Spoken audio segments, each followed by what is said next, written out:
Boa tarde, quase boa noite, Denise. Seja bem-vinda. Terezinha, seja bem-vinda.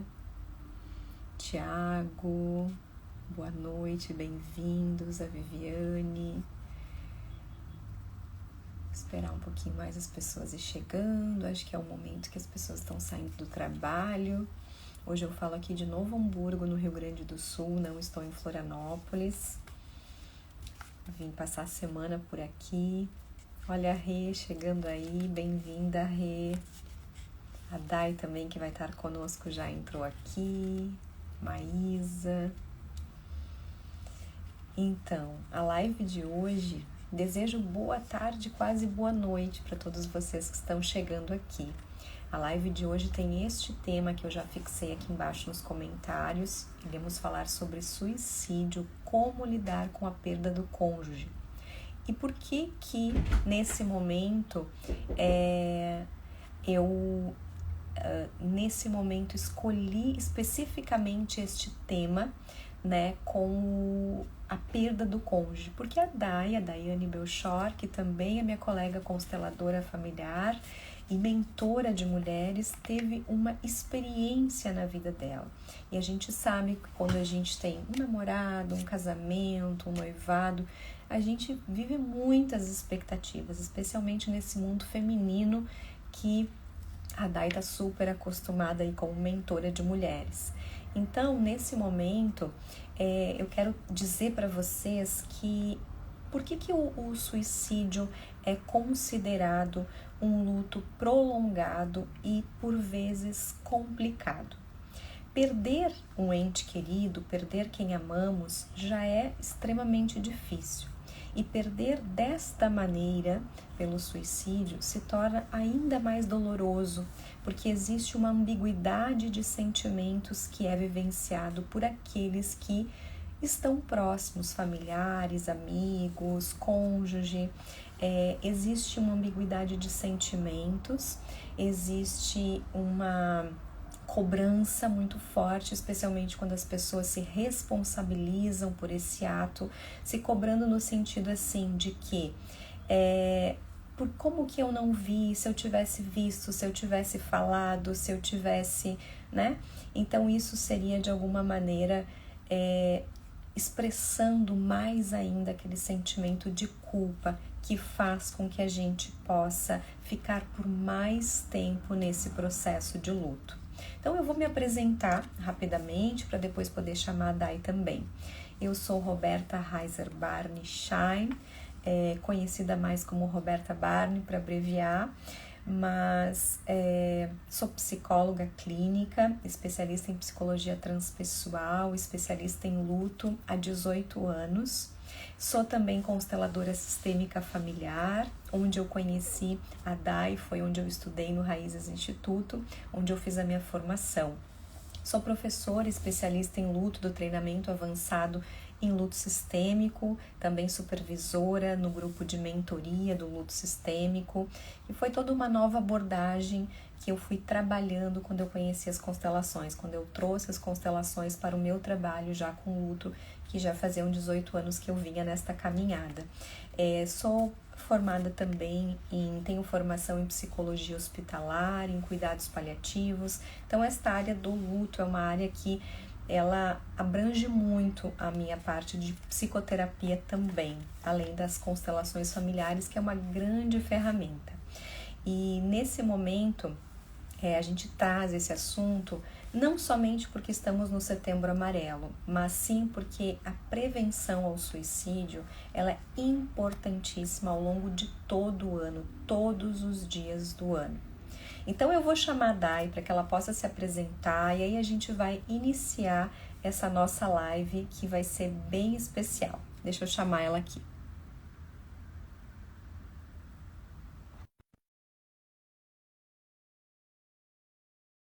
Vamos ver se ela vai receber lá o convite. Acho que ela tá chegando. Oi, Dai, tudo bom, Oi, dona? boa noite, tudo bem? Olha, tô aqui torcendo para essa internet dar certo. tá? Então vocês vão ter... Me fala aí qualquer eventualidade, porque Tá, aqui não tá com a internet muito boa, tá bom? tá bom, tá Só um bom. Olha o recadinho. Wesley. Então, tem pessoas muito especiais entrando aqui conosco hoje para falar dessa live, que é um tema tão polêmico, mas tão necessário, que se tornou, né, Sim, Dai, é considerado um dos maiores problemas de saúde pública hoje, né, do mundo. sim. Mas antes da gente começar, que tem muita coisa aí pra gente falar, quero que tu te apresente, né? Em primeiro lugar, quero te agradecer por estar aqui comigo, dividir esse tempo de qualidade, não só do teu conhecimento profissional, como também da tua vivência pessoal e tá te revendo aqui nesse momento, né? Tão, Vou. tão bom estar contigo, essa energia tão feminina. Ai, Roberta, minha querida, obrigada. Primeiro, eu acho que foi eu que te intimei a fazer essa live, né? Há uns É. meses atrás, quando eu estava em Florianópolis. Então, uma honra para mim estar aqui ao lado de uma mulher tão incrível, tão maravilhosa. Você faz um trabalho maravilhoso, um trabalho incrível. Me deu uma assistência em um momento de uma decisão que eu precisava. Então, muito obrigada. Eu acho não, tenho certeza que Deus, ele une a gente nas pessoas no momento certo ali, e a gente se conectou. Te achei uma mulher muito elegante desde o primeiro dia que eu te vi. E eu não me esqueço de você, eu não sei se você lembra, que a gente estava no workshop de constelação no Raízes. Foi assim que eu cheguei. Sim, tu sentaste ao meu lado. Me lembro. Isso! Aí tu olhou pra mim e falou, que rosto lindo. Eu falei, gente, uma mulher elogiando outra mulher, isso pra mim é maravilhoso, né? E Sim. eu vi o quanto você é linda por dentro e por fora, uma mulher muito comum e ao mesmo tempo tão magnífica e com esse feminino curado. Então, assim, foi uma Ah, conexão obrigada. incrível e é um prazer conhecer, e é um prazer estar aqui dividindo essa live com você. Muito Ah, obrigada. obrigada, Dai. Já estou aqui me sentindo lisonjeada, uma mentora de mulheres que trabalha tão forte com essa questão do feminino, do renascimento. Falar tudo isso para mim, tô em paz. Hoje eu vou dormir Não. muito bem. Ah, mas é verdade. Mas Então, Dai, se então, apresenta pra gente aí, quem não sim. te conhece. Sim, gente, meu nome é Daiane Belchó, sou fisioterapeuta de formação e estou no processo de transição de carreira, né, para se tornar definitivamente consteladora, né? Tem 1 ano e meio que eu tomei essa decisão, eu já era formada em constelação desde 2020, mas não assumi esse propósito real por medo, né? Então, desde o ano passado, eu realmente falei, é isso que eu quero, é o meu propósito. Então, eu sou goiana, moro aqui em Goiânia, mas fui criada no interior de Goiás. E fiquei um tempo em Florianópolis, fiquei 6 meses, senti saudade de Goiás e voltei. Ah, Hoje eu tenho 35 anos, eu sou filha do senhor Jairo e da dona Helena. Fui adotada aos 13 dias de vida pela dona Floricena e o senhor Genésio. Então eu fui criada por outra família me, graças a eles, eu consegui ficar na vida. Eu sou mãe do Lourenço, da Valentina e do Lourenço, em ordem, da Valentina e do Lourenço, dois anjinhos, né? Dois anjinhos lindos que não ficaram na vida, mas estão aqui. E também fui casada 2 vezes, né? E o primeiro casamento, que é o tema da nossa live, que foi um suicídio de um rapaz muito jovem. E do segundo casamento, eu me separei com 3 meses, que entra naquela questão da busca, né? Da depressão, a busca carência, e a gente toma algumas atitudes erradas. E hoje, erradas não, certas, né? Nada acontece não dá para sempre, né? Tudo julgar aquela Daiane agora, que é muito fácil na, com esse conhecimento é, de hoje, né? A gente tem que é, olhar e acolher, né? exatamente. Então hoje eu me tornei consteladora, sou renascedora também, trabalho com a técnica de renascimento e sou mentora de mulheres. Eu trabalho com mulheres. Eu trabalho com as mulheres para que elas saiam dessa ingenuidade da mulher carente, né? A mulher que busca essa autoestima, curar as suas feridas. Então, eu trabalho com o feminino que cura. Porque eu vivenciei isso e vivencio isso na prática de me curar todos os dias. Que todo dia eu sempre falo, nós temos um pouquinho para Com ser curado. certeza. E o mentor, né, é aquele que já passou por aquele caminho. Então ele só te orienta, vai, vamos fazer assim, aqui. Tu faz se tu quiser, né? Com Então, certeza. é isso. E hoje eu trabalho com as mulheres, ajuda essas mulheres a se conectar com a sua ancestralidade feminina, com as mulheres do seu sistema, a olhar para isso, a curar suas feridas emocionais. Então, eu tenho a mentoria aí que trabalha com essas mulheres, além de fazer as constelações e os renascimentos. Faço workshop, faço bastante movimento aí. Que coisa boa, dá então muita coisa para falar para gente, né? Quem vai chegando agora, também explicando que essa live ela não se dá só em função do Setembro Amarelo, né?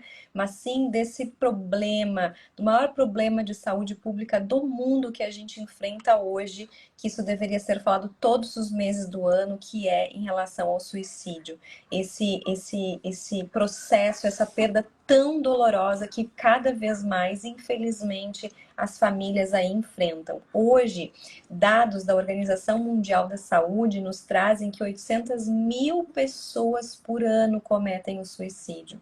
Então, isso no mundo quer dizer a cada 40 segundos uma pessoa tira a sua própria vida no mundo. Então, é sem dúvida o maior problema de saúde pública do mundo. E esses são dados da Organização Mundial da Saúde e cada vez vem aumentando mais, especialmente numa faixa etária de 15 a 29 anos. Então, isso é alarmante, o aumento do número de suicídios nessa faixa, que é uma fase, né, daí que quando a gente olha para a vida, a gente pensa, nossa, tem uma vida longa pela frente, está recém começando. E as pessoas, infelizmente, encontram no suicídio uma solução permanente, porque é irreversível, para um problema temporário. Ou seja, desde que eu atendo como psicóloga e todas as pessoas que já passaram por mim, eu falo com absoluta certeza que as pessoas não querem acabar com a sua vida, elas querem acabar com uma dor, com uma angústia muito profunda. Então, é também o nosso papel, não só por trabalhar como mentora, como psicóloga, como consteladoras, mas todos nós olhar com mais empatia, com mais solidariedade para quem está ao nosso lado, porque a depressão ela não é clássica sempre e não é só disso que as pessoas acabam se suicidando. Mas como tu trouxe, né, já pra gente essa questão da tua experiência de vida, eu queria saber, assim, quantos anos tu tinhas quando tu viveu essa perda, né, do teu primeiro marido e quanto tempo vocês estavam casados? Conta um pouquinho pra gente, resumidamente, dessa história pra gente contextualizar a live. Sim, vamos lá.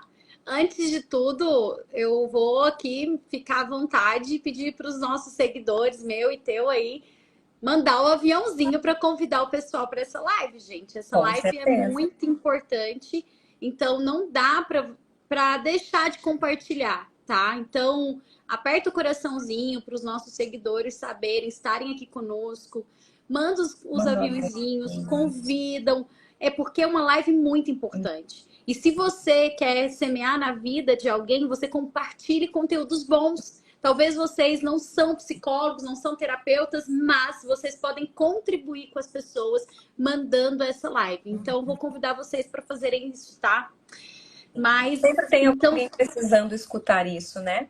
exatamente. Hoje eu fui, antes de começar, olha para vocês verem como nós estamos, quando nós estamos no movimento da vida e de dizer sim, tanto a Roberta, né, mandou um áudio aqui, a gente tá até de preto, né? Tá parecendo que a gente Uhum. combinou, né? Eu ia pôr amarelo, eu falei, não, deixa eu ficar de preto. E aí, hoje o meu dia foi movimentado, tu também mandou um áudio ali, tá, ele foi movimentado, a gente não conversou, eu falei, tá tudo certo. O que acontece? Deixa O meu fluir. também foi. E aí, a Débora, uma querida minha que cuida da minha sobrancelha, e eu cuido dela também em algumas coisas, né? Na terapia, no renascimento, porque o renascimento, ele não é contra, né? Tipo assim, a constelação a gente não constela amigos, mas no renascimento a gente pode fazer esse trabalho de renascimento. Então, eu faço um atendimento com ela aí. Ela dá e vem fazer a sobrancelha e tal. Eu não sabia que ela estava atendendo hoje. Eu fui. Eu não disse não. Além de eu precisar, eu senti vontade de ir. E eu fui. A gente sentou por um tempo ali, conversou depois que ela me atendeu. Eu estava bem corrida. Mas você sabe que é aquele momento que eu senti, eu preciso estar aqui para semear algo na vida dela. Ela estava aflita, ela estava triste ali, ela precisava conversar. E aí eu chego em casa, correndo aqui, ela mandou mensagem. Foi tão bom você ter ido lá. Eu tô me sentindo tão leve. Então, olha, e isso é feminino, saúde né? mental para ela, né? E olha pra você ver quanto, um pouquinho, eu sentei com ela uns 30 minutos do meu tempo e doei ali numa conversa de mulheres, né? E a gente foi muito bom, tá, a troca. Então, assim, contando o que você me perguntou, falando tudo, eu me casei aos 19 anos, eu tinha 6 meses de namoro, ele era pastor, né? Na igreja de Ribeirão Preto. Então, eu casei, eu morava no interior de Goiás e fui para Ribeirão Preto morar lá. E ele tinha 20 e eu tinha 19 anos. E nós ficamos 2 anos e meio casados quando ele cometeu suicídio. Ele cometeu suicídio no dia... Era aquela noite, assim, eu achei ele em casa meia-noite, enforcado. Era no dia 3 pro dia 4. 4 dias antes do aniversário dele. Olha, que pesado. Né? Foi. Ele ia fazer 22, ele ia fazer 23 e eu ia fazer 22 em maio. Ele fazia de 23 dia 8 de março e eu fazia 22 dia 5 de maio. E ele morreu, ele suicidou, engraçado que do mesmo jeito que ele veio à vida, porque ele nasceu com o cordão umbilical enrolado no pescoço e ele se enforcou. E ele era um homem muito estudioso, um rapaz muito estudioso, muito inteligente, era terminando engenharia civil, concursado federal. Ele era uma pessoa extremamente... Muito potencial. Sim, e você nunca imaginaria, ele não deixou carta, ele não deixou nada. Nem sinal, Dai. Nem um sinal. E a gente tinha acabado de mudar de Ribeirão Preto para a cidade de Cajuru. Então eu tinha que pegar um ônibus para ir para a faculdade, que eu fazia faculdade na época, em Ribeirão Preto, na Barão de Mauá. E eu tinha que pegar um ônibus, então eu chegava meia-noite. E ele estava terminando a faculdade dele, estava no último semestre. E ele não quis ir nesse dia. E o nosso dia foi muito engraçado, porque ele sempre ia almoçar em casa, eu fazia almoço em casa, cidade pequena, eu trabalhava em casa, aquela coisa. E ele chegou muito bravo com as questões do banco, o que estava acontecendo no banco. E ele estava muito nervoso, ele almoçou e foi trabalhar. E quando ele chegou, ele trouxe presentes para mim de uma loja que eu tinha gostado, uma roupa, porque ia ser carnaval e a gente ia cantar no retiro de carnaval. Então ele levou roupa para mim, tudo, me deu presentes. E ele não quis, ele falou assim, eu não vou, né? Eu não vou hoje na faculdade, então vai você. Ele me levou até o ponto de ônibus para pegar o ônibus para ir até Ribeirão Preto, que era cerca de 30 minutos, pertinho. E eu senti uma coisa ruim, mas um dia antes eu estava mal. Eu estava muito mal. E um dia antes a gente tinha ido para Ribeirão Preto de carro e só que acabou que a gente não foi na faculdade, a gente foi na casa do pastor. É uma história assim, eu vou contar bem rápido. E a gente foi pra casa do pastor que liderava a gente. E eu tava muito triste naquele dia. Era uma sensação horrorosa. Mas que ele não tinha te dado sinais, tu tava percebendo no teu corpo. Sentindo. Se eu tivesse o conhecimento que eu tenho hoje, na época não tinha nada de conhecimento que eu tenho hoje. Depois nós vamos falar sobre a importância desse conhecimento sistêmico, né, para prevenção do suicídio. Vamos chegar lá. Exatamente. E aí eu tava sentada, ele tava com o pastor lá pra dentro e eu na mesa com a pastora.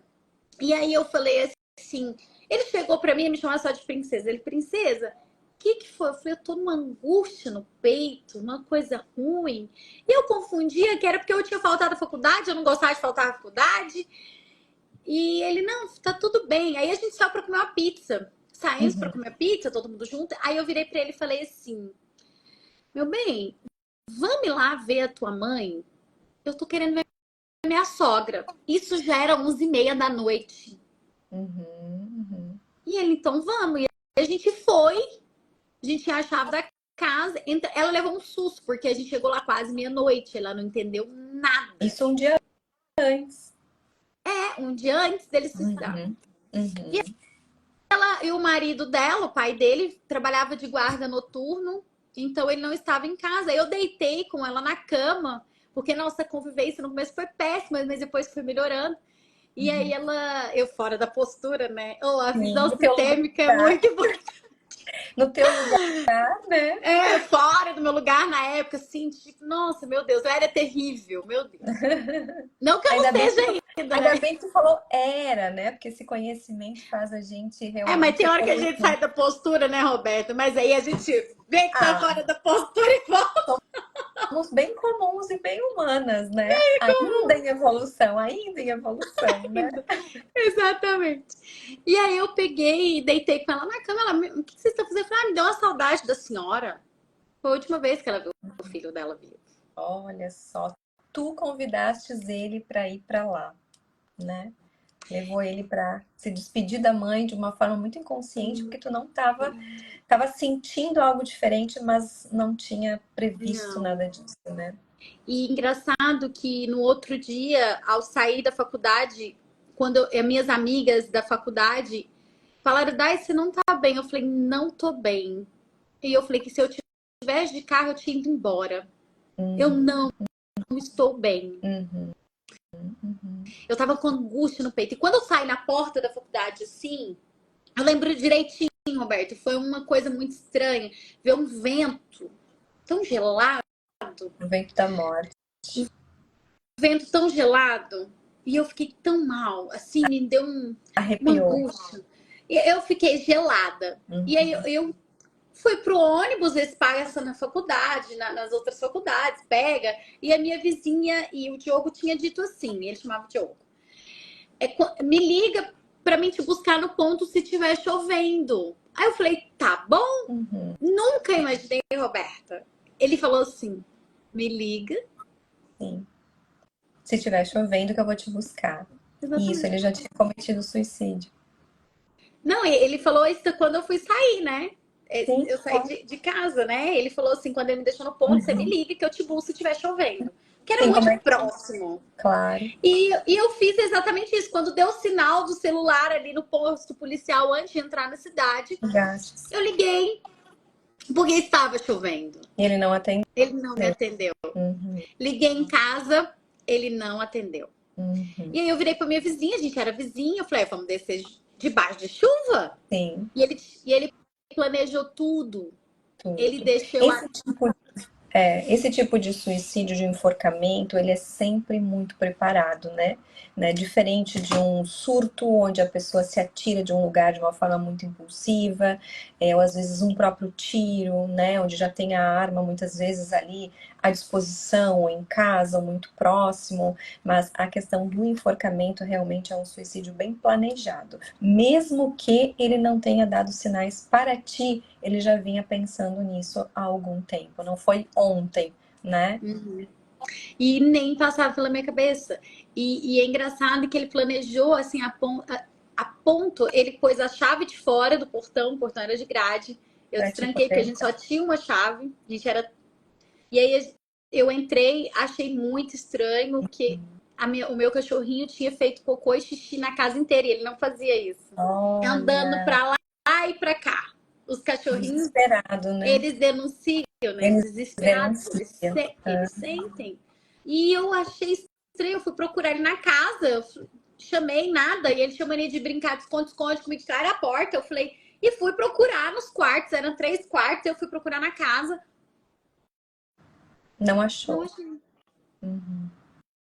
E aí eu voltei, tinha uma porta para o fundo da casa, para de lazer, e eu vi uma garrafa de vinho aberta, ele não bebia. Uhum. A Ele, bebida, né? A bebida, ele tinha ganhado naquela cesta de final de ano e ele não uhum. bebia, né? E Sim. quando eu cheguei, Roberto, lá no fundo, ele pensou até nisso, ele tirou até as lâmpadas para não me ligar a lâmpada. Eu não tinha visto isso bem depois, né? Nossa, E muito quando eu preparado. cheguei, ele tinha se enforcado com um lençol de casa. Ele Só. pegou talco, ele pesquisou, porque eu não consegui abrir o computador depois. Eu não Uhum. consegui ver o que ele tinha visto no computador. O Sim. celular dele, na época, quando você tirava a bateria, você lembra que perdia toda a memória? Foi em Perdia. 2011 isso. Sim. Então, não tinha dados, não tinha nada, nada, nada, nada, nada. Nada, eu não sei de nada, não sei porquê. Não sei. Porque a gente sabe hoje, né? Mas Com certeza. aquilo foi desesperador. Eu tentei levantar. E o gelo do. Engraçado que eu fiquei por meses, com o gelo do corpo dele na minha mão. Sim. Minha mão não esquentava. Foi muito forte. Na verdade, isso na psicologia a gente chama, porque é horrível, né? Essa cena, ela é muito traumática, assim. A gente se sente impotente. Fora o fato de ver dessa maneira, começa ali a intensidade desse luto, né? Porque o luto, ele é doloroso, ele é sofrido. Perder quem amamos é muito difícil, mas perder por suicídio se intensifica ainda mais, tendo em vista que a gente fica sem respostas. A pessoa muitas vezes leva as respostas que a gente quer saber e questionar com ela. E aí vem aquela ambiguidade de sentimentos, vem uma culpa, vem a tristeza da perda, vem uma raiva, vem uma revolta. E por isso o luto se estende ainda mais. Mas quando tu visualiza assim, né, nesta cena, seja uma queda, seja um enforcamento, que é um tipo de suicídio jamais...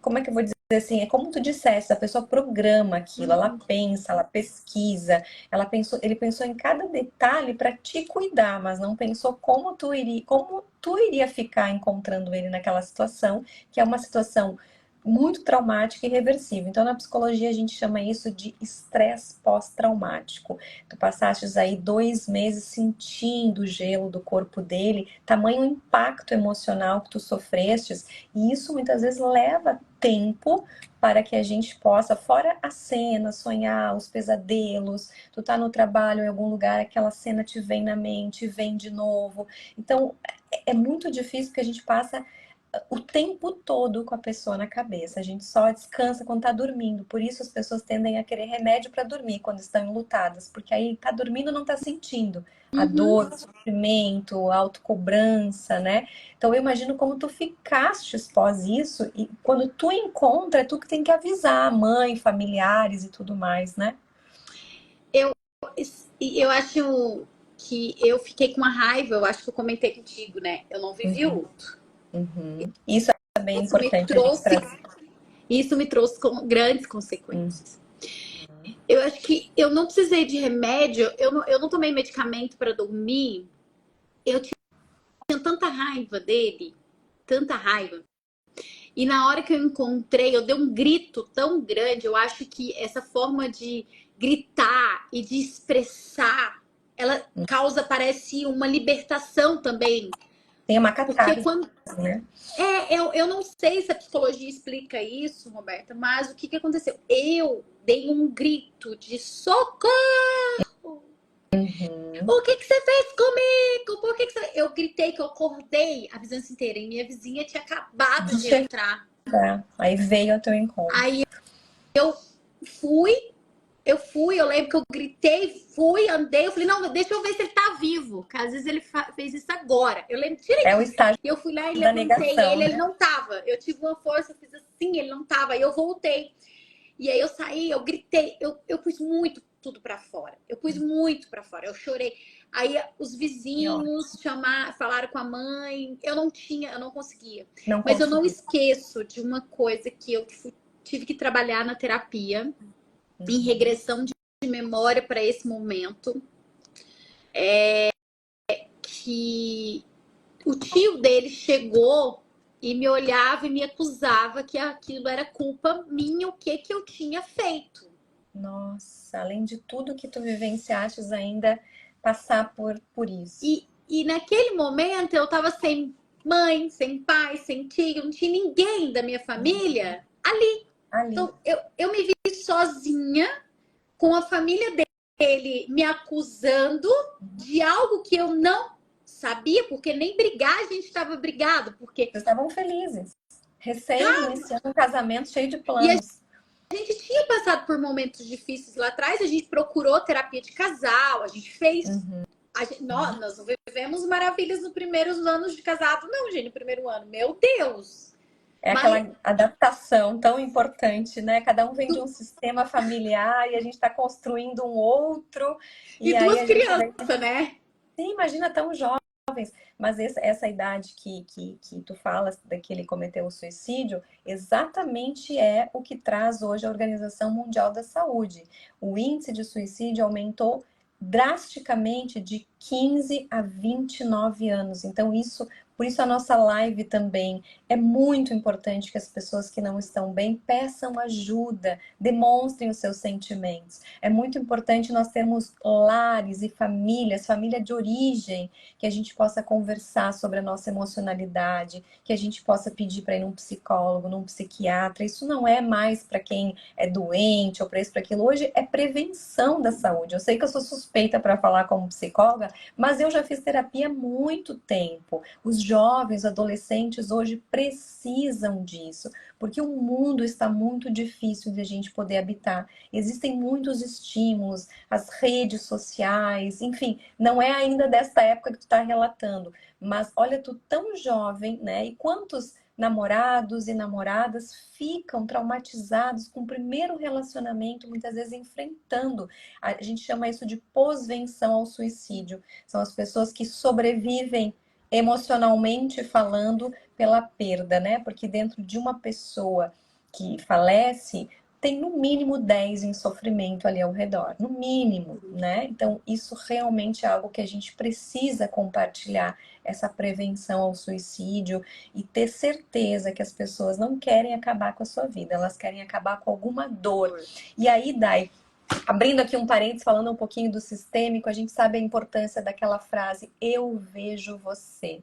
Uma frase tão curtinha, tão simples, mas tão tocante, tão essencial na nossa área sistêmica familiar, porque as pessoas querem ser vistas e muitas vezes é pela família de origem, é por pai, é por mãe. Tomar a vida é tomar os pais e a gente precisa disso, a gente precisa de pai e mãe, né? Tu falastes aí da tua vida, o teu relato de ter aí tua mãe, teu pai biológicos, teus pais adotivos que transformaram nessa mulher maravilhosa e certamente auxiliaram muito na tua educação e o quanto, né, a perda, ela veio muito precocemente na tua vida com o relato desse casamento que terminou dessa forma tão trágica, né?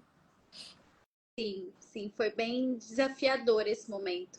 Dos E como eu estágios tava... do luto, dos estágios do luto, Dai, qual foi o estágio mais sofrido para ti, assim? Que a gente fala que o suicídio ele tem um processo de elaboração de luto mais complicado, mais prolongado.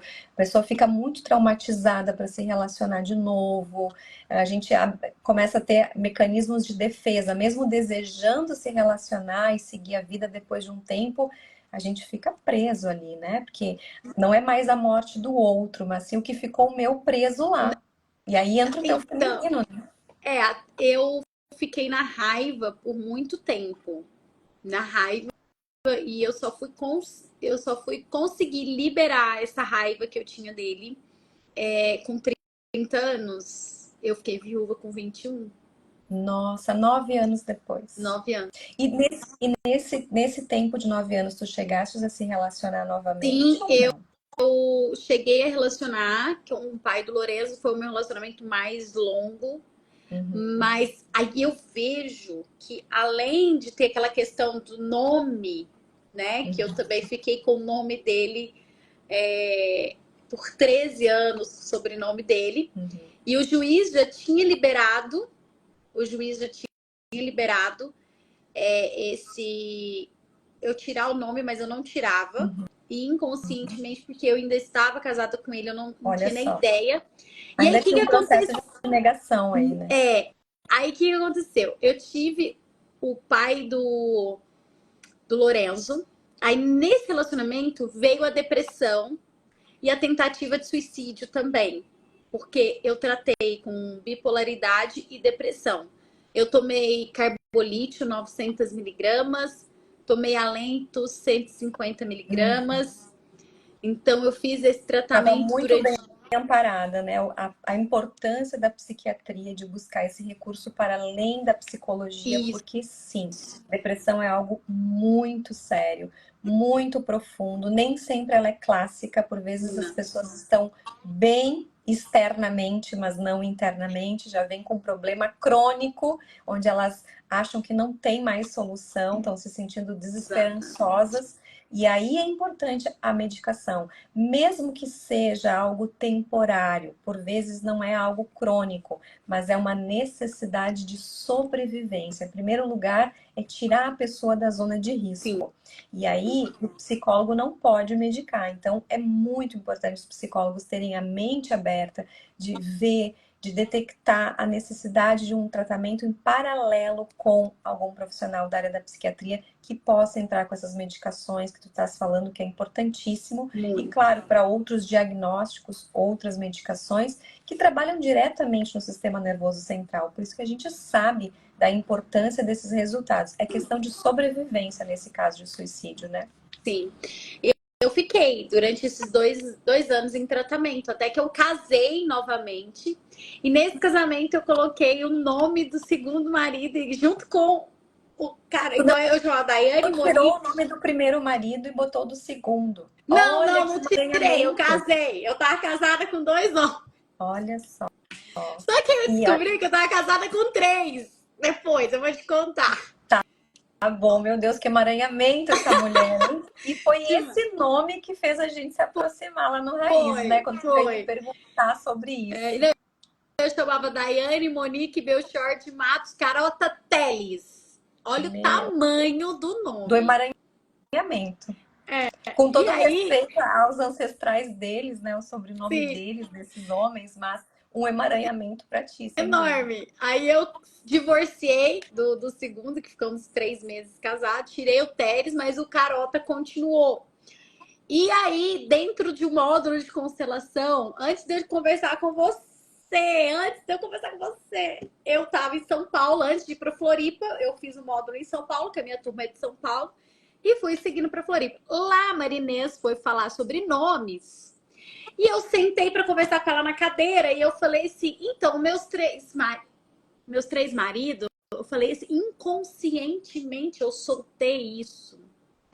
E aí as minhas colegas falaram, Daí, mas você não foi casada 2 vezes? Você falou 3, eu falei 3. Virou um emaranhamento do primeiro, do pai do Lorenzo, que eu tinha um vínculo com ele muito grande. E o terceiro casamento. Foi assim... E eu tive que ir fazendo essa liberação. Eu fui fazendo essa liberação e conhecendo você, conversando com você depois. Lá em Florianópolis foi desafiador tirar esse nome. Foi muito... E teve um dia que eu fiquei muito irritada. Eu cheguei a postar no Instagram.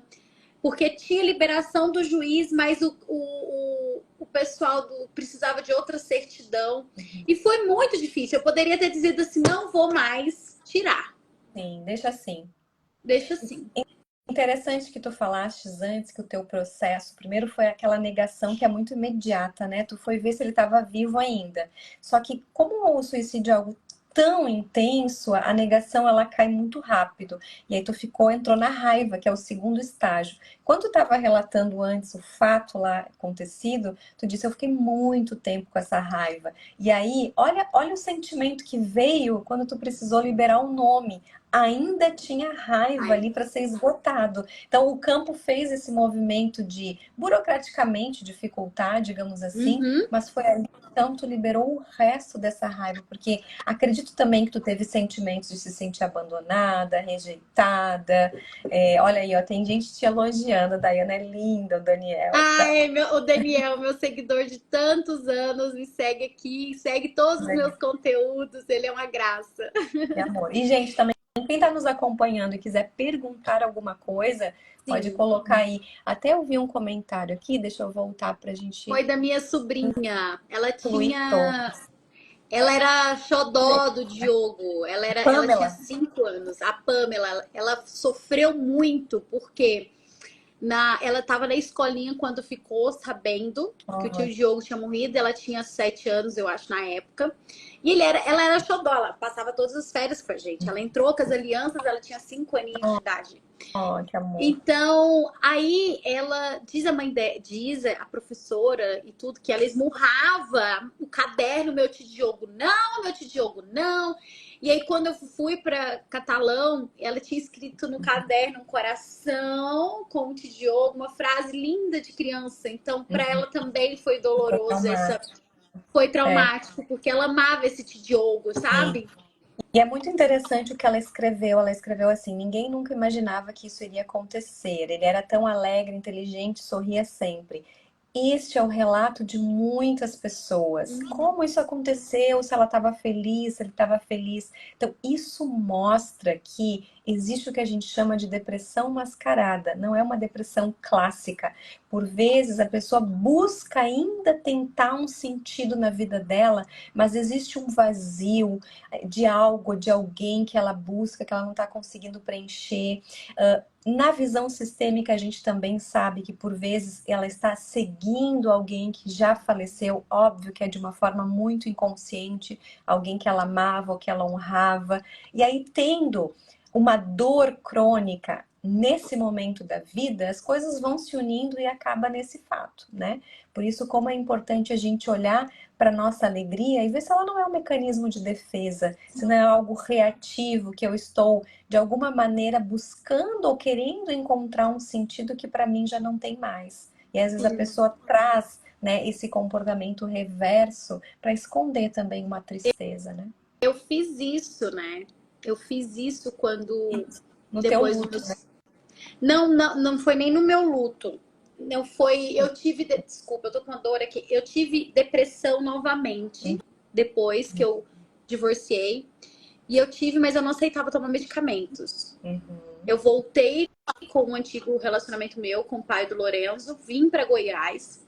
E aqui eu tentei suicídio várias e várias vezes. E eu fiz cirurgias plásticas, eu mexia no corpo para ver se eu ficava bem, se a minha autoestima melhorava. Eu vivi um relacionamento que eu entendo hoje que ele estava a serviço do meu sistema. Eu entendo perfeitamente, eu falo muito isso claramente no meu Instagram, nas minhas lives.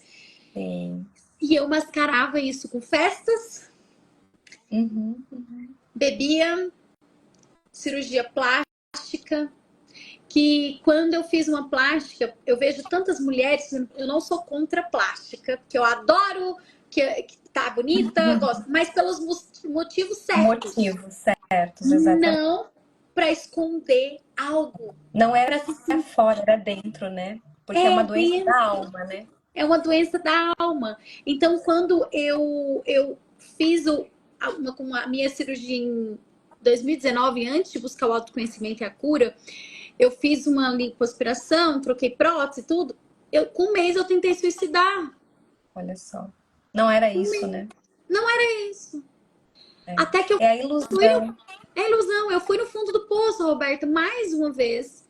E eu fui, mas nessa vez eu conto que eu fui convidada. Olha para vocês verem o poder do convite, o poder de você encaminhar uma live, o poder de você chamar alguém para ir num workshop de constelação, uma terapia. Olha para você ver. A Uma mãe de palestra. uma palestra, a mãe de uma amiga, insistiu 2 vezes para mim numa imersão de coach. E eu não Olha. quis. Mas chegou um dia que eu estava tão no fundo do poço que ela me fez o convite novamente. E eu fui e falei assim: eu vou. Mas se esse negócio me resolver, vocês me internam no centro psiquiátrico, porque eu não aguento mais essa dor. Ainda bem que tu expressou isso, que tu conseguiu dizer, né? Me ajuda, olha pra mim, eu preciso de ajuda. Porque quando tu diz eu não aguento mais essa dor, tu não fez o ato em si, tu estava pedindo ajuda, né? No momento que a pessoa, às vezes, num surto, num impulso, ela comete um suicídio diferente do enforcamento, que é algo muito rápido, de questões de segundos, ela tá pedindo socorro há muito tempo, mas por vezes pode ser de uma forma sutil. Exatamente. Não, e eu ficava o tempo todo, assim, eu te pendurava no prédio, na sacada do prédio, não tinha coragem. Aí eu tomava muito remédio tarja preta que eu tinha, então eu tomava muito medicamento. Toda vez eu tentava me matar com medicamento. Olha Uma vez, só. entendeu? Então, assim, eu acho que eu não morri porque Deus me deixou e tinha um propósito na minha vida, até que um dia eu falei, chega! Os pensamentos Uhum. que eu tinha, a Fran tá perguntando aqui. Olha, Fran, um dos pensamentos que eu tinha era: eu não sou boa o suficiente.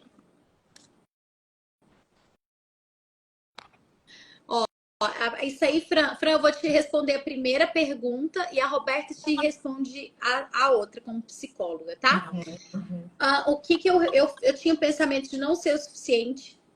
Eu me sentia a pessoa mais feia do mundo, a mulher mais horrorosa do mundo, que eu nunca ia dar certo nos relacionamentos, que as pessoas sempre me rejeitavam, me abandonavam. Eu queria morrer e eu ficava assim: se eu morrer, será que eles vão sentir minha falta? Será que alguém vai lembrar de mim? Eu sou tão insignificante que eu acho que ninguém vai. E aí, no meu velório. E eu olha ficava assim só. também: eu vou morrer? Eu vou morrer? Porque aí ele vai sentir minha falta pro meu ex, que eu queria que ele sofresse com a minha dor. Eu queria que esse relacionamento meu, que ele visse a minha dor, enxergasse a minha dor, e ele não Uhum, sofria. Eu queria fazer ele uhum. sofrer. E eu achava que se eu morresse, ele ia carregar uma culpa pro resto da vida.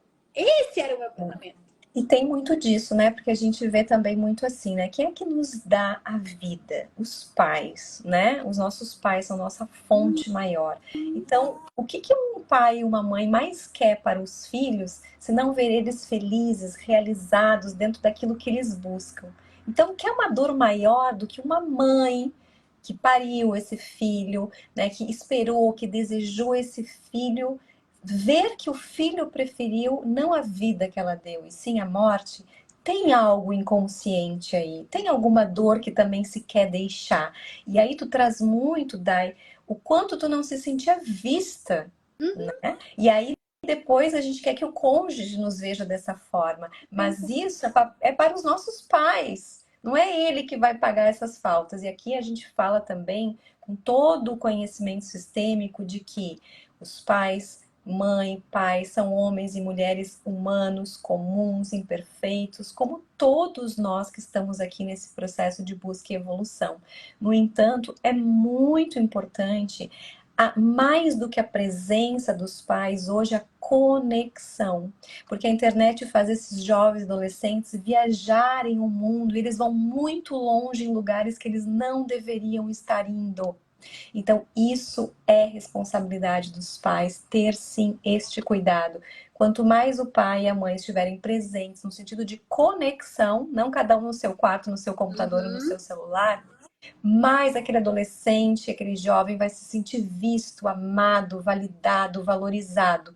E aí, quando ele tiver algum problema, ele vai recorrer, ele vai pedir ajuda, ele não vai olhar para o suicídio como a única solução, porque ele sabe que ali ele tem espaço para isso, né? Então, quando também a Fran pergunta essa questão assim de como lidar com os adolescentes mais reprimidos, hoje em dia existem muitos meios como hobbies, esportes, grupos. Às vezes as pessoas gostam de bike, como tem corrida, enfim, muitas coisas. A própria escola hoje já tem um conhecimento maior sobre isso. É muito importante, mesmo que tenha essa questão de reprimido, puxar o diálogo em casa, assistir filmes juntos, convidar o filho ou a filha para ter um momento, uma atividade por semana juntos.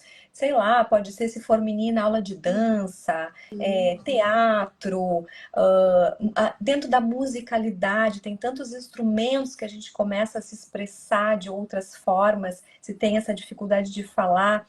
E sim, se for menino, eu sempre sugiro que faça psicoterapia com o homem. Eu acho que nesse momento o jovem ele precisa se identificar, além do pai, das figuras de referência masculina que ele tem em casa. Eu acho que é muito importante levar esses jovens para fazer psicoterapia, sem mesmo às vezes ter uma demanda específica, porque lá ele vai ter espaço e vai ter esse psicólogo como um amigo, confidente, que tem conhecimento suficiente para detectar algum sinal, e aí sim, nesses casos, a gente quebra o sigilo profissional, chamando os pais, porque é uma questão de vida, né? Em primeiro lugar, é uma questão de sobrevivência. Assim como as meninas, eu sempre oriento muito a buscar uma psicóloga mulher, porque é nesse momento que está aflorando não só os hormônios, mas tantas mudanças que eles têm que dar conta. E isso traz, sim, muitos conflitos de ordem emocional. Então, eu diria assim que tem muitos meios hoje para que a gente possa desenvolver mais a fala, a comunicação desses adolescentes. E as redes sociais, ó, acho que a Dai caiu, ela tinha falado que ela estava com problemas, mas eu vou resgatar ela aqui de novo. Deixa eu chamar ela aqui, peraí.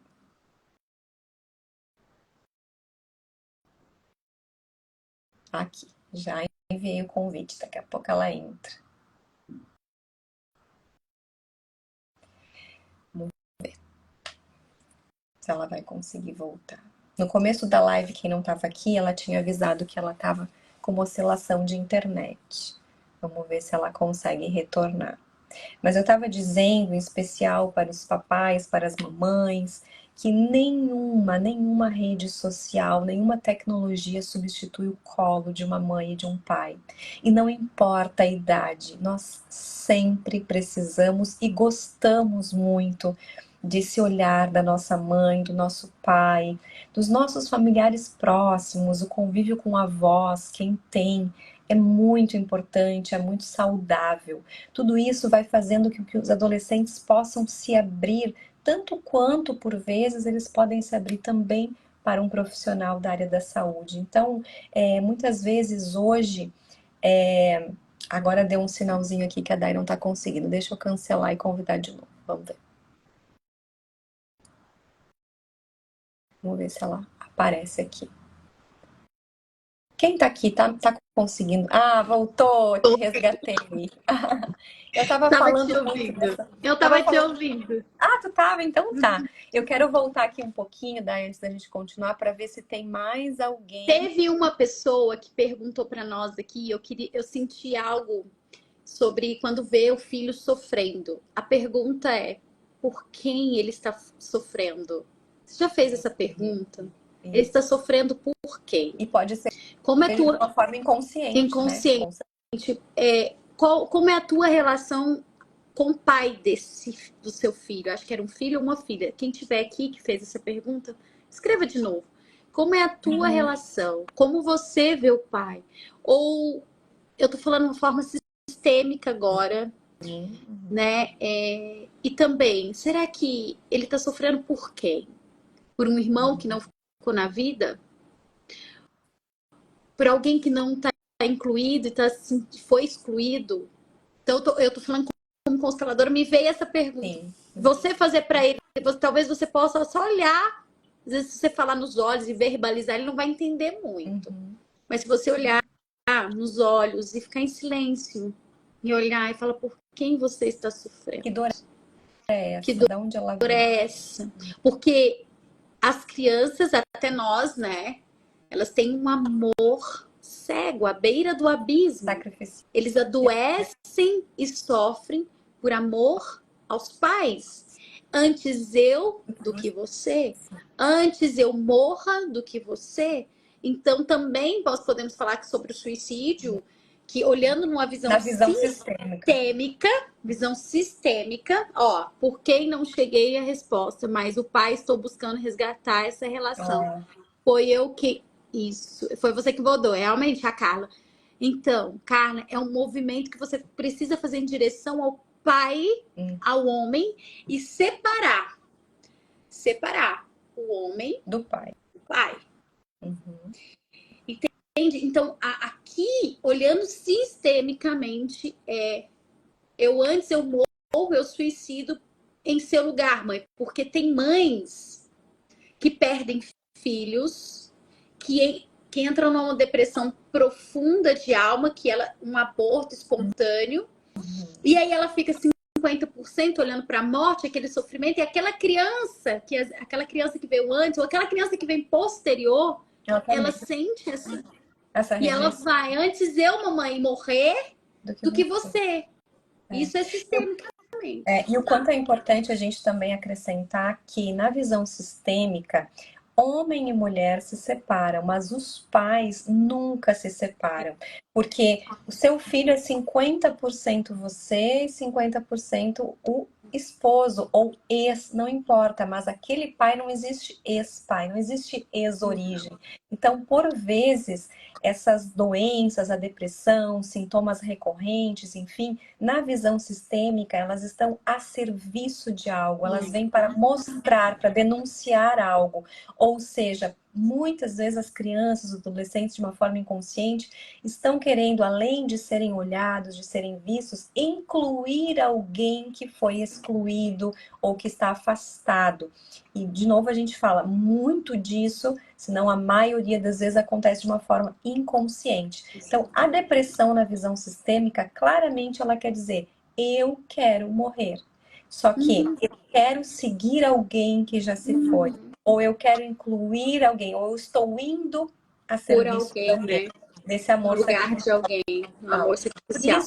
Por isso que eu digo assim, Dai, 18 anos trabalhando com luto, eu desconheço melhor ferramenta para se trabalhar do que as constelações familiares clássicas, segundo Bert Hellinger, e toda essa abordagem, esse conhecimento que nós temos da visão sistêmica familiar.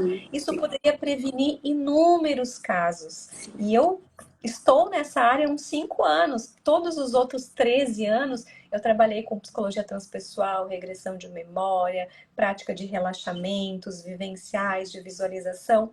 Então, é preciso muito mais. A gente sabe que o falar cura, sim. Mas quando a gente fala de suicídio, a gente fala para ontem. Quando a gente fala de tendência ou uma ideação suicida, a gente fala para ontem. A gente não fala para semana que vem, porque semana que vem é tarde demais. Exatamente. A Carla perguntou aqui pra gente, o que podemos fazer no lugar de pais, vendo nosso filho sofrer e não querendo ajuda?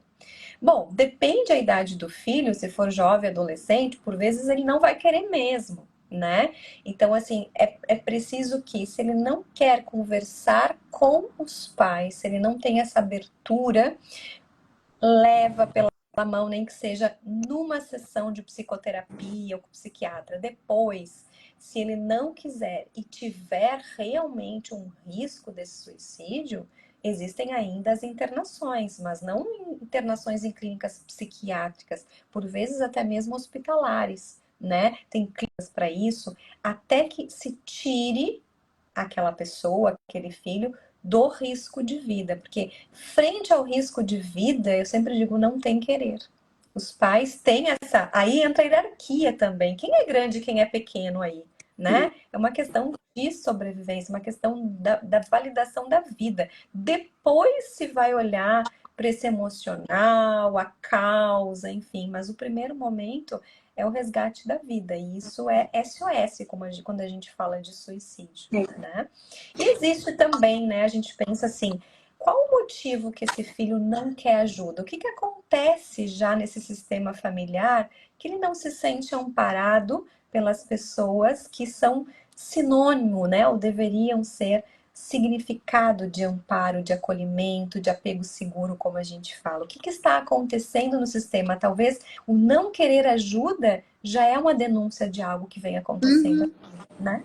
Exatamente. Só eu, para falar algo que você disse lá atrás, nós falamos para a gente terminar sobre a questão do casamento, sobre a questão do suicídio, né? De ser vista, querer ser vista por um homem. Aí eu volto lá atrás, como eu sofri um afastamento da minha mãe por ter sido filha adotiva, qual a informação que ficou? E aí eu buscava ser vista pelas pessoas e pelos homens, pelos relacionamentos, enquanto o desejo da minha alma era tomar esse pai, essa mãe e ver o amor que eles me deram, mesmo não cuidando de mim, assim, fisicamente. Mas a vida que chegou até mim foi suficiente. Então, a partir do momento que eu olhei para tudo isso, incluí esse movimento de dizer minha mãe me amou, aí eu fui investigar mais a história da minha mãe, né? E ela me viu crescer, então eu não fiquei longe dela, ela só não cuidou de mim, mas eu tinha convívio com ela. Só o meu pai que eu conheci aos 19 anos. Então, quando isso foi chegando no meu coração, chegando dentro de mim, tomando isso e me liberando, foi que hoje, atualmente, eu já tenho um movimento totalmente diferente em relação aos relacionamentos, ao casamento. Então, um dos emaranhamentos de nome, eu observo, tá, Roberta? Os nomes para se relacionar, já tirei o primeiro o nome do Diogo, que cometeu suicídio, que é o tema dessa live aqui hoje. Já tirei. E eu sinto um movimento de liberação. E depois que eu tirei o nome dele, muitas informações começaram a chegar. Muitas percepções começaram a vir até mim. E eu comecei a me liberar de abusos. Abusos. Buscava inconscientemente a morte, mas as mortes simbólicas, né? Exatamente, porque eu era abusada em todos os relacionamentos. Não tô me colocando de vítima, porque eu repeti o movimento da minha mãe. Sim, era um padrão que tu vinha seguindo, sendo fiel a ela, né? Eu igual a você. Então, é a necessidade do pertencimento, né? A gente ser igual aos nossos. Só que só veio a consciência depois que eu me liberei do nome. Então foi camadas de liberação. E hoje eu tô nesse processo, né? Eu falei, eu determinei que eu vou encontrar um relacionamento, um homem, né? Pra minha vida, assim, ter minha família. Não vai ser difícil essa mulher lindona e agora liberada, porque aqui é importante a gente falar, já que a gente tá falando de cônjuge, né? Que assim, uma coisa é estar disposta a se relacionar, outra coisa é estar disponível. Porque o desejo, estou realmente aberta para isso. E olha quantos emaranhamentos, não só na parte emocional, ainda carregando aquela raiva de quem, né, tirou a sua vida. E também ele não tirou só a vida dele, ele tirou os teus sonhos enquanto casamento tão jovem, de formar uma família, de ter filhos, de vocês viverem muitas coisas juntos, né? Então, quando a gente tem um primeiro relacionamento que acontece algo assim, seja qualquer tipo de morte, mas especialmente o suicídio, é muito traumático para quem fica a se relacionar depois, ao impacto, porque ninguém quer se sentir rejeitado e abandonado. E quando a pessoa decide ir embora, por uma decisão dela, a gente sente isso, a gente se sente abandonado por quem se suicidou. Por isso, há essa raiva. Então, eu sempre falo assim, trabalhando com morte, Dai, que não era mais o Diogo ou a morte dele em si depois de tanto tempo, mas o que tinha teu preso lá ainda. Foi lá e resgatar naquela jovem traumatizada, obviamente, não teria como ser diferente. E o nome era algo burocrático que estava visível. Então, a primeira vez que tu veio falar comigo sobre isso, eu digo, bom, um dos emaranhamentos está aí muito claro, né? Então, vai trabalhando essa despedida sistêmica, agora tu contigo mesma, não é mais com ele, porque como tu disse, tu não queria tirar. No fundo, a tua alma não queria que ele tivesse falecido, que ele tivesse suicidado. Ao contrário, tu queria estar vivendo as coisas com ele. Então, o tirar quebraria totalmente qualquer tipo de negação ou emaranhamento. Então, foi uma decisão tua também te liberar dessa dor e desse sofrimento. Exatamente como a gente fala no campo das constelações. Agora eu me libero desse sofrimento e libero você. Eu sigo a minha vida agora honrando, né, essa possibilidade de estar aqui e deixo com o outro aquilo que era do outro, porque senão tu leva junto. E aí, como tu disse, estava repetindo relacionamentos, não necessariamente que outras pessoas iam se suicidar, mas tu com essa ideação suicida forte dentro de ti e buscando relacionamentos abusivos, tóxicos, porque também é matar o feminino dentro de uma relação assim. Então, tu estava nesse campo de morte depois de tanto tempo. E saber que tu conseguiu tirar esse nome, saber que a gente trocou, né, conversou sobre isso, saber que lá no módulo de constelação, a nossa grande mestra Maria Inês, né, puxou esse fio da meada. E é isso mesmo, as constelações, elas trazem o fio da meada. No entanto, são os nossos movimentos, as nossas ações direcionadas. E tu fez isso. Então agora, daí eu acho que tu voltou de fato pro teu lugar também de força, né? E quem sabe esse amor tá aí. Eu acho que isso vai ser a coisa mais fácil depois de uma mulher tão bonita, tão bem curada agora e principalmente agora livre dessa dor e desse sofrimento, porque sim, trabalhada, né, Dai? Se busca muitos recursos que a gente tem hoje. E é isso.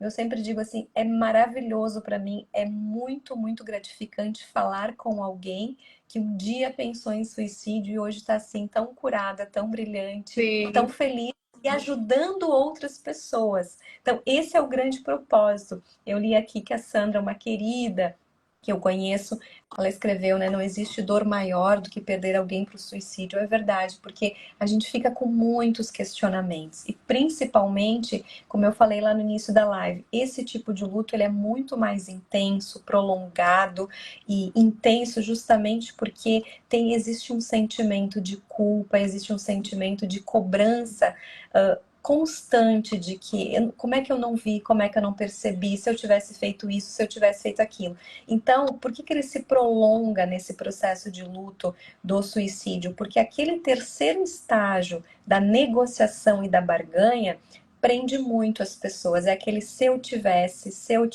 feito, se eu tivesse falado, se. E aí a gente precisa sim viver essa tristeza, essa dor, porque é só com a tristeza que a gente chega nessa aceitação. É difícil, né, daí é desafiador a gente conseguir sistemicamente falando dizer eu respeito o seu destino, eu aceito o seu destino. Mas sim, foi o destino que a pessoa escolheu para ela. Claro que não era em sã consciência, né? Tinha Não. uma dor ali que estava aflorando tudo isso, direcionando, e a gente sabe, mais do que nunca, trabalhando com essa questão da ancestralidade, que tem muito mais coisas por trás do que a gente fala de uma forma consciente dentro da psicologia. Por isso eu falo que trabalhar com essa ferramenta é prevenção da saúde mental, sem dúvida. Tenho muito que te agradecer por esse compartilhar tão abertamente, porque assim, daí as pessoas acham que falar de suicídio, divulgar, vai fazer com que mais pessoas façam isso. Não é ao contrário. Quanto mais a gente abrir esse assunto, mais a gente previne, mais a gente dá espaço para as pessoas se identificarem e elas saberem que não é só ela que está sofrendo, tem muitas pessoas no mundo inteiro, são 800 mil pessoas por ano, estatística, né, da Organização Mundial da Saúde, de que cada 40 segundos no mundo uma pessoa tira sua própria vida. Então, como é preciso a gente investir na saúde mental, no afeto, na união, no acolhimento, porque tudo começa na nossa família. E tu é um exemplo disso com essa história também de adoção, né? Como é Sim, importante incluir todos, todos fazem parte. sim. Então, Roberta, eu vou pedir para os meus seguidores que estão aqui, muito saída já, mas sigam a Roberta, que ela tem um trabalho Ah, maravilhoso de ajuda. Quem está precisando de psicologia, da psicologia do luto, quem precisar de constelação, também estou aqui, a Roberta também faz. Então, nós estamos aqui para servir vocês, né? Então, nós estamos neste movimento por um chamado de alma, um é um propósito maior. propósito. Uhum. Roberta, você tem um treinamento, né? Da... Sim, tenho sim. Então, nessa busca, né, do luto sistêmico, que foi essa abordagem que eu criei baseado no meu conhecimento na área da tanatologia, junto com a psicologia, essa abordagem sistêmica familiar, que também já é da psicologia, com as práticas das constelações familiares, daí eu incluo não só a constelação, mas exercícios sistêmicos, demonstrações que têm impactos e movimentos importantes na percepção da pessoa frente àquela dor, aquele sofrimento. Eu também criei, né, elaborei hoje um que se chama o treinamento avançado em luto sistêmico. Esse treinamento são 8 encontros, todos eles via Zoom, para aumentar o número, essa é a minha contribuição. Eu não quero mais contribuir só com os pacientes, mas sim aumentando o número de profissionais qualificados no mercado de trabalho que estejam preparados para trabalhar com esse tema do luto, seja por suicídio ou outros tipos de luto que também, obviamente, existem e estão aí para que as pessoas consigam ser amparadas. Então, esse treinamento ele é dado hoje para psicólogos, terapeutas, consteladores e todos os profissionais da área da saúde que têm interesse em se aperfeiçoar nesse trabalho com o luto para estar a serviço de tantas pessoas que vêm precisando, porque hoje a gente trouxe essa live mais do suicídio, do cônjuge, por tu teres isso na tua vida, mas eu atendo muitos familiares na pós-venção ao suicídio que perderam netos, filhos, primos, irmãos, enfim, essa pessoa, ela sempre vai ser o amor de alguém. né? De vários ângulos e de vários lugares. Por isso fica um sofrimento e uma marca tão abrupta num sistema familiar quando isso acontece, porque todos do seu lugar e do seu papel dentro dessa família sofrem esse luto. O luto ele é coletivo, o impacto ele é coletivo, mas no sentido da sua tristeza e elaboração, ele é individual de cada lugar. Então, esse treinamento, além do treinamento, também um grupo de mentoria, de supervisão para os profissionais que já fizeram o curso poder seguir ali com estudos de caso, com constelações, por vezes trabalhando as nossas questões, porque a gente precisa estar bem para poder auxiliar os outros também. Então agora a gente está prevista aí para outubro começar a nova turma. Quem tiver interessado pode escrever aqui nos comentários, que a Carla tá aí, o pessoal da minha equipe, para poder entrar em contato e passar mais informações para vocês terem uma ideia melhor do que é esse treinamento, porque a turma que teve, tinham 18, né, profissionais, e era uma turma multi, assim, tinha enfermeiras, psicólogas, consteladoras, terapeutas, pessoal da área do direito, inclusive, né? Então foi muito, muito rico, assim, essa troca, e foi uma cura pra gente, não foi só um aprendizado, porque quem não teve ainda uma perda, vai ter. Isso é inevitável na vida de todos nós. Então, ficar se preparando para perder, eu diria não, aproveita para viver. Porque um dia todos nós vamos morrer, mas todos os outros dias não. Então, a gente tem que aproveitar e viver cada vez mais, se conectar cada vez mais com as pessoas, porque existem também as mortes súbitas, as mortes abruptas, infartos fulminantes, AVCs, acidentes de carro, né, de trânsito. Então, como é importante a gente se preparar para isso é viver bastante com o seu ente querido, o máximo possível, porque de fato a vida é efêmera. Essa linha entre a vida e a morte, ela é muito tênue e a gente nunca sabe o dia de amanhã, o ano, né? A gente não sabe o que tem pela frente. Então, quanto mais a gente viver, menos a gente tem medo de morrer e perder também. Eu vou te dizer, vai fazer 2 anos que eu perdi um irmão de acidente de moto. Agora em setembro, dia 24, ele faleceu. E a minha mãe tá vivendo esse luto, porque ela já perdeu 2 filhos. Um foi antes do Diogo, um ano, Olha, um ano antes do Diogo foi o meu irmão Emerson. E nossa, depois, esse ano, 2 anos atrás, foi o Fernando, de acidente de moto. E eu lembro direitinho que ele tem 2 filhas. E a filha dele mais nova, ela estava muito mal, assim, foi bem triste o acidente dele, bem chocante. E ela falou assim, tia, depois que a gente enterrou, foi o velório mais lindo. Eu já vi um enterro bonito? Eu não. Foi o já, enterro. já. Gente, foi o enterro mais lindo a filha dele, mais velha. Pegou um carro de som, colocou dentro do cemitério. A Olha, música que ele mais amava. não tinha quem não chorasse, com certeza. Não. Foi, e os motoqueiros fizeram homenagem, que ele andava de moto, ele organizava os encontros de moto, então ele era bem querido. É. E aí, no outro dia, a filha dele mais nova falou: tia, você pode me ajudar? Porque eu tô muito mal. Eu falei: sim, posso.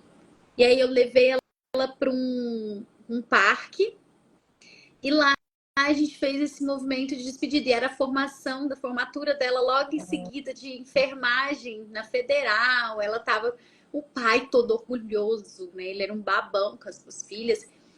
E ele pegou, e ela, naquele movimento que eu fiz, ela se abriu para pedir ajuda.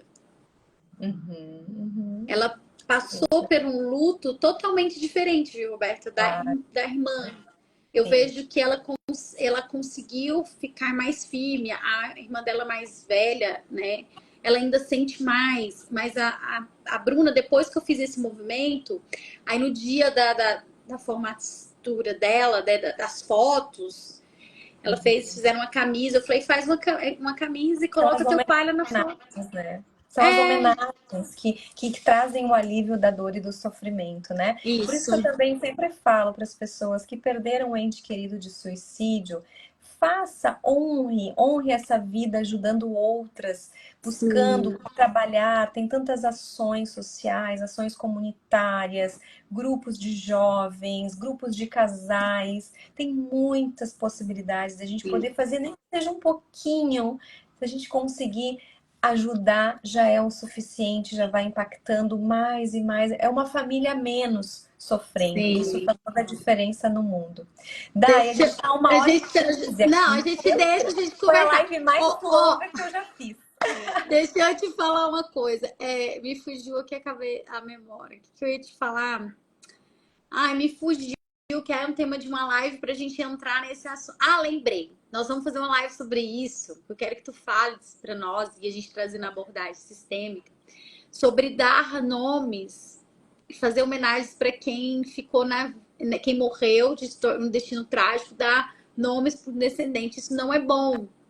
Não traz um bom efeito, gente, tá? Então a gente vai falar sobre isso. Mas para encerrar, eu quero falar do meu trabalho também aqui, a mentoria Despertar das Lobas, né? É a última turma que eu tô fazendo, Roberta, no ano que vem eu vou entrar com outro projeto. Então, essa mentoria que eu trabalho é para trabalhar essa cura das 5 feridas emocionais, conexão com a mãe e com o pai.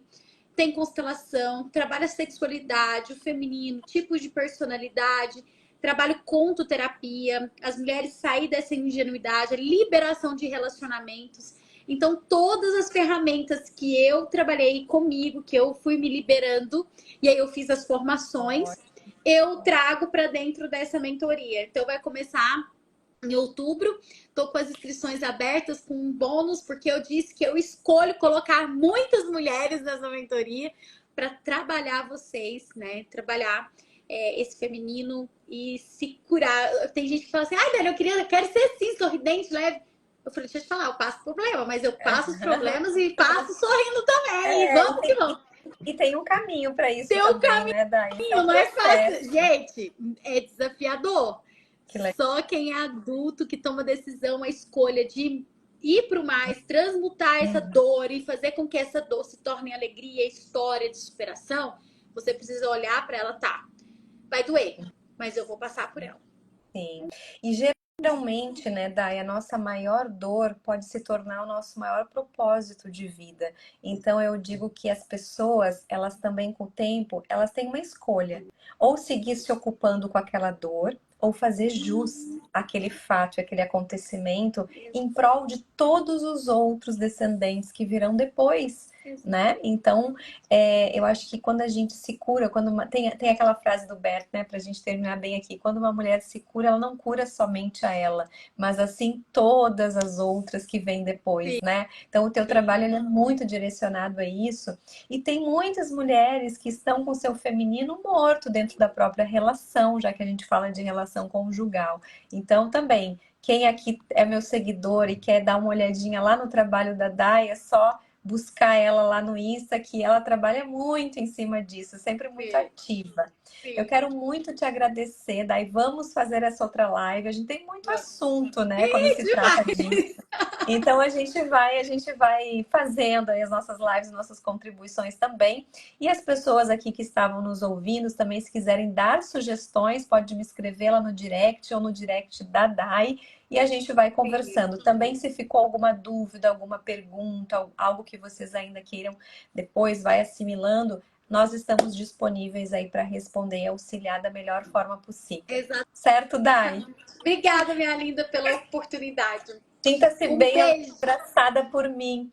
Sigo aqui torcendo por ti. Agora muito feliz que essa mulher linda tá livre de todos esses emaranhamentos e vibrando muita vida depois de tudo isso que aconteceu. Tu merece. Obrigada. Tá? Um beijo, minha linda. Tchau, gente. Tchau, tchau. Boa noite a todos. Tchau.